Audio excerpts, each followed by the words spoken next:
Amis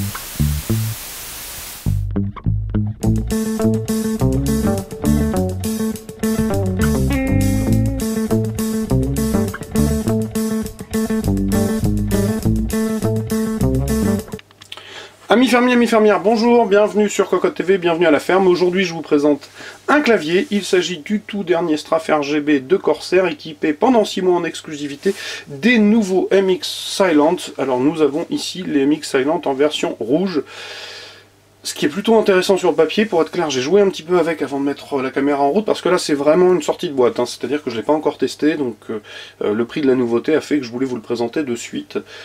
Pour le coup, ça semble sur le papier être plutôt abouti comme idée. On a un beaucoup moins de bruit qu'une version classique mécanique qui claque un peu. Donc au niveau du packaging avec Corsair Gaming aujourd'hui, bien c'est du noir et du jaune. On a une présentation assez large du clavier. On retrouve les encarts qui nous indiquent qu'il est donc RGB, qui pourra être utilisé par l'intermédiaire du Corsair Engine. La présentation des MX Silent un peu plus en détail. Au dos, on va retrouver quelques petites informations techniques que je reprendrai ultérieurement à la fin de la présentation du clavier. Au niveau du bundle, pas d'écrit, un petit sachet avec des keycaps de remplacement texturés, gomme et un capulaire en plastique noir comme celui que j'utilise régulièrement. Nous avions aussi un repose-poignet avec une partie soft touch, une partie soft touch caoutchouté à picot. En retournant, on a les patins de caoutchouc, les petites pattes qui, vous le voyez de suite, sont déjà extrêmement souples. Alors il ne faudra pas jouer très longtemps avec le repose-poignet, sinon vous casserez irrémédiablement les pattes et ce sera non pas fichu, mais ça tiendra forcément moins bien. Alors le clavier en lui-même, bien c'est simple, la finition est excellente, il n'y a rien à dire. On retrouve ce petit plastique granuleux qui m'avait fait un petit peu, non pas tiquer, mais un petit peu déçu sur le Straf précédent. Alors là, il est un peu moins étendu puisque je vous montre une partie latérale, on a du plastique blanc, ce qui fait qu'avec la plaque d'habillage, ça saute moins aux yeux. Il reste de bonne qualité, mais c'est un plastique voilà, granuleux, hein, j'aurais tendance à dire un peu classique. Cela dit, au niveau de l'esthétique, le noir et le blanc, la plaque d'habillage blanc, je trouve qu'il est magnifique. Je pense qu'aujourd'hui, c'est peut-être l'un des claviers mécaniques les plus sobres, les plus classes, tout simplement. Alors, vous le voyez, je l'ai branché par l'intermédiaire des deux USB plaqués or, avec des manchons jaunes, que je vous montrerai pas, qui sont sur le PC. Ça clignote de toutes les couleurs, c'est joli. Alors, on a un Straf, donc le Straf, c'est un clavier relativement simple, vous le voyez. Hein, on a des touches alphabétiques avec un marquage très large, qui est je dirais la marque un petit peu du Straf aujourd'hui. On a des touches de fonction qui sont dédoublées à partir de F5. On retrouve donc la coupure du volume, volume moins, volume plus. Du côté de F9 à F12, on va retrouver stop, pardon, décidément. Morceau précédent, lecture pause, morceau suivant. Et c'est à peu près tout. En continuant au-dessus du pavé numérique, on trouve un Corsair sur lequel je n'ai pas encore retiré la protection, la touche de blocage Windows et la touche de gestion du rétroéclairage. C'est-à-dire que là, je le coupe et j'ai 3 niveaux d'intensité, là je suis au plus puissant. Donc le pavé numérique, rien d'exceptionnel. Vous visualisez bien la plaque blanche d'habillage, mais je vais vous la montrer en retirant les switches tout à l'heure. Sur les tranches supérieures, on a un port USB, le câble caoutchouté de grosse section, plus souple que le KM780 pardon, que je vous ai présenté ultérieurement.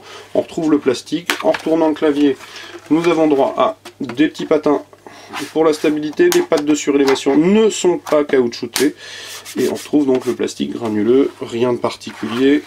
Replaçons le clavier sur son côté le plus valorisant, c'est-à-dire les touches sur le dessus. Alors pour le coup, je vous l'ai dit, il y a du dédoublage, il y a des MX Silent, donc je vais couper l'éclairage pour vous montrer justement le rétroéclairage. Donc tout ça se pilote par l'intermédiaire du Corsair Engine. Donc pour être très clair, le Corsair Engine, c'est un logiciel compliqué. Il faudra passer un petit peu de temps pour obtenir quelque chose de personnalisé. Là, c'est un mode de tout ce qu'il y a de plus basique. C'est-à-dire, je n'ai rien mis, je n'ai rien fait de particulier, j'ai branché le clavier, et c'est un des modes automatiques du rétroéclairage. Vous voyez, on a une espèce de rotation. Vous avez des vagues, des ondulations, etc., etc. Il y a quelques comportements que vous pourrez choisir sans que vous passiez beaucoup de temps. Mais si vous voulez quelque chose de plus personnalisé, il faudra y passer du temps parce que les comportements lumineux se programment de la même façon que les macros. Donc vous avez deux bibliothèques, macros et comportements lumineux. Pas toujours facile d'appréhension, mais une fois qu'on met le nez dedans, on s'en sort, il n'y a pas de souci. Mais on a vu plus simple, et le Corsair avait précédemment des logiciels qui étaient beaucoup plus simples. Aujourd'hui, le Corsair Engine, pour être clair, il est assez complexe. Maintenant, vous voyez, c'est assez joli, avec la plaque blanche, ça reflète beaucoup, donc plutôt sympathique, ça plaira pas. On a le logo, j'ai oublié de vous présenter, en transparence qui reflète, et vous avez aussi donc une petite fenêtre sur le côté qui, là, pour le coup, s'illumine de blanc, tout simplement, mais vous pourrez effectivement en changer la couleur. Voilà, donc je rallume, histoire maintenant de vous présenter les switches un peu plus en détail. Je remettrai les touches après parce que je vais vous montrer, j'espère que la caméra permettra de vous faire entendre suffisamment le niveau de silence de ces nouveaux switches. Donc vous voyez, la plaque d'habillage est en plastique, un petit peu moins bien travaillée dans les interstices d'ouverture. Voilà, des switches avec donc du rouge. Ça clignote, les faux switches de maintien de la barre espace. Je vais remettre tout ça, alors je vais séparer pour une fois les remettre dans le bon sens. Parce qu'en général je les intervertis. Je suis en train de regarder en même temps, et effectivement je les ai intervertis, ça va finir par devenir ma marque de fabrique. Bon, c'est pas très grave. Alors, je vais tâcher d'arrêter de parler pour une fois, et je vais tout simplement taper avec le clavier pour vous montrer le niveau de silence, c'est assez bluffant, très honnêtement.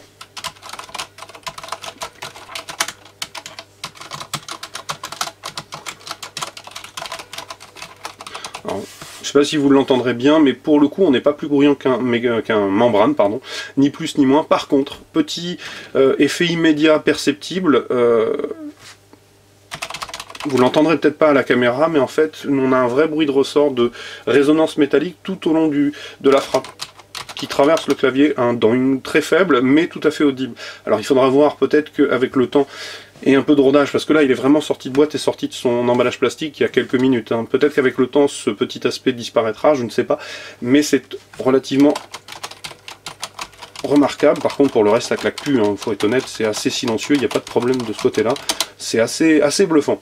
Donc au niveau de ce que vous pourrez faire avec le Straf, bah, tout passera par Corsair Engine, je vous l'ai dit, vous aurez des macros, vous aurez les comportements lumineux, l'anti-ghosting. Vous avez l'anti-ghosting évidemment, le NK Roller est complet sur les 104 touches. Qu'est-ce que je peux vous dire? Il embarque un processeur ARM, parce que ça je l'ai vu, il faut que je retrouve. Vous voyez, un processeur ARM 32 bits pour gérer toutes ces questions de macro et de comportement lumineux. Le pooling rate est à 1000 Hz comme tout clavier de jeu, et je pense que j'ai à peu près fait le tour. Je vais jeter un oeil derrière, non, et oui.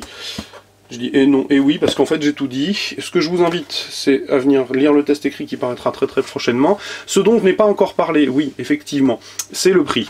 Là, on paye le prix du RGB de la nouveauté, les MX Silent. Aujourd'hui, le Straf RGB MX Silent, c'est 169 €. Ce n'est pas donné, c'est évident, ça reste même assez cher pour un clavier. Maintenant, Corsair est en position de force pendant 6 mois avec les MX Silent. Si vous voulez un clavier mécanique silencieux, c'est celui-ci. Donc le tarif n'est pas forcément ultra négociable. Je pense qu'il baissera assez rapidement, parce que le Straf lui-même est sorti beaucoup moins cher. Quand il sera peut-être un peu moins cher, on pourra dire qu'il est peut-être plus raisonnable en termes de tarifs, mais là aujourd'hui indéniablement 169 €, ça fait cher pour le clavier, sachant qu'en face vous avez d'autres acteurs, hein, d'autres types de switch, je pense au Top notamment, qui sont peut-être différents et tout aussi silencieux aujourd'hui. Maintenant les tarifs sont à peu près équivalents, donc l'un dans l'autre.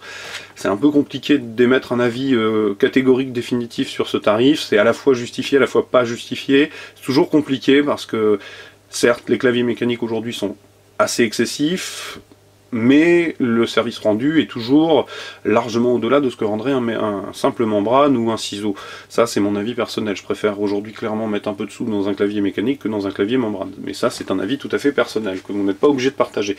Donc voilà, 169 € c'est une somme. Maintenant ce que je vous propose c'est d'aller tout simplement travailler un petit peu avec pour voir si cet aspect de ressort qui traverse le clavier disparaît avec le rodage.